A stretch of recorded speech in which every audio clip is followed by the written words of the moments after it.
difficulties, and he goes, "Oh, it's very hard to get a space vehicle to Mars." Oh, really? Tell that to the guys that sent up Surveyor, sent up the 2 Viking craft that landed on the planet. Yeah, yeah. It worked and worked until they died, those vehicles. They sent thousands of pictures back. You know, tell it to them. Tell it to the guys that design those things and put them up there. Yeah. Tell it to the 2 guys, tell it to the engineers that designed the 2 Voyagers. They're still transmitting to this day over 30 years after they went into space. Okay? They went up in 76. They're still sending, and only last year did NASA announce they were no longer going to be processing data from them at this point, because all they send back are star fields. There's nothing out there. They've left the solar system, and exactly. they're still working. Yeah. Yeah, I mean... and you're going to tell me how hard it is to get something to Mars? I know that, I think it was Richard Hoagland who suggested that there might actually be, or at least then have been, kind of 2 separate space programs, like the real NASA and the not the fake NASA, but I guess he suggested like the incompetent NASA, that does the kind of thing that you talk about now, and then we have the other guys who basically have. I guess that, let's say that they managed to build all of this stuff, develop technology, and maybe some of these guys actually have left the place and are on Mars now. Is that far off to say a thing like that?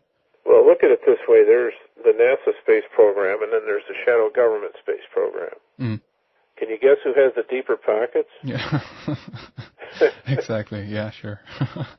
When $2 trillion disappeared from the Pentagon's coffers, nobody could find out where it went, and nobody pursued it. That just happened some months ago. Yeah.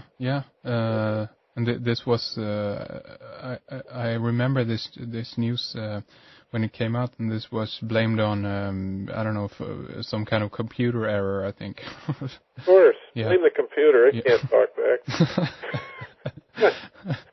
Like blaming a dead person. They can't argue with you. Yeah. That's, it's so ridiculous. Yeah. Like they got their standard book of excuses and they just randomly open it to a page and point.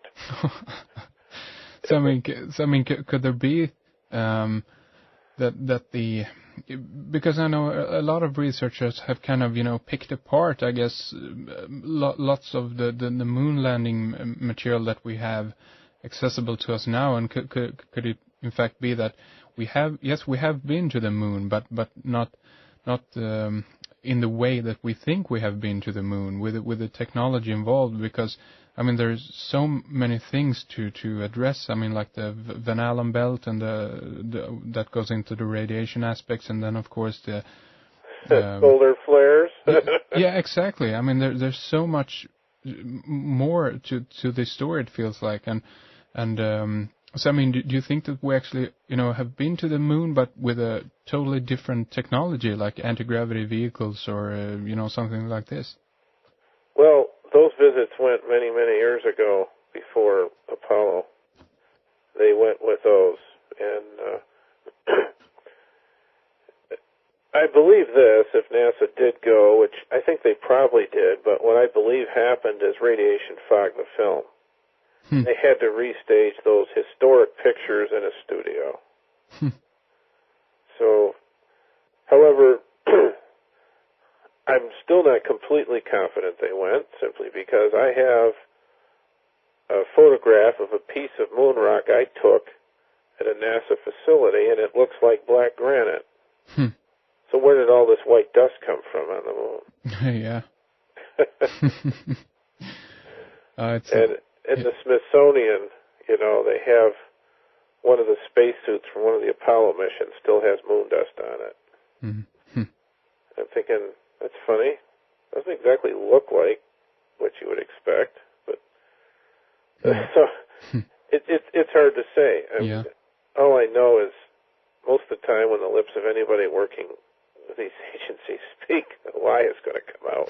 So, I take everything they say with a grain of salt. Yeah, yeah. Because history has shown otherwise. And other technology exists to get us out there. Yeah.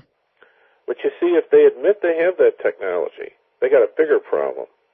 People are going to be angry. They're going to say, why do I have to go to a gas pump every day? Yeah. Why do I have to keep buying rubber tires for my car every year? You know, and that kind of thing. Yeah. Because we don't need all these things with the type of technology they have. We could all be flying everywhere. But that's another story. Yeah, I mean, that's very...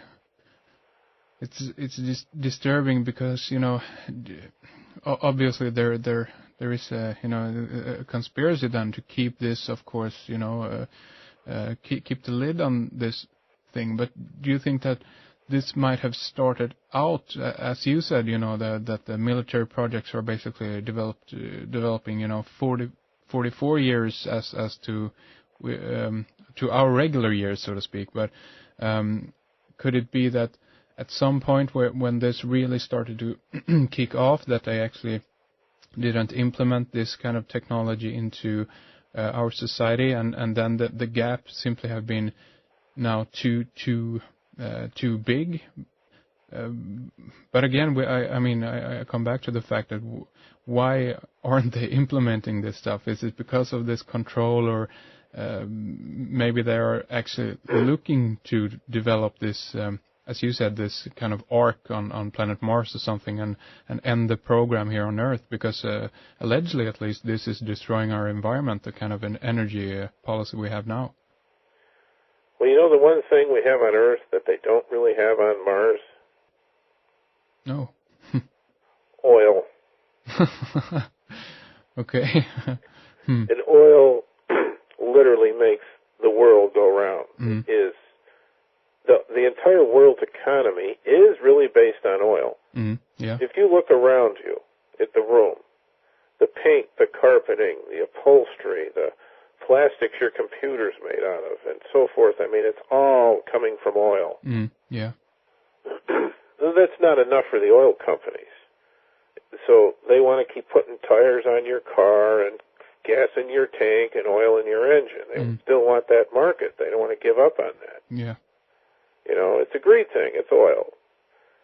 And it's just a fact of life. You know, when you look what happens with the price per barrel of oil, I mean, it shatters economies. It, you know, shakes things up. When it just changes a few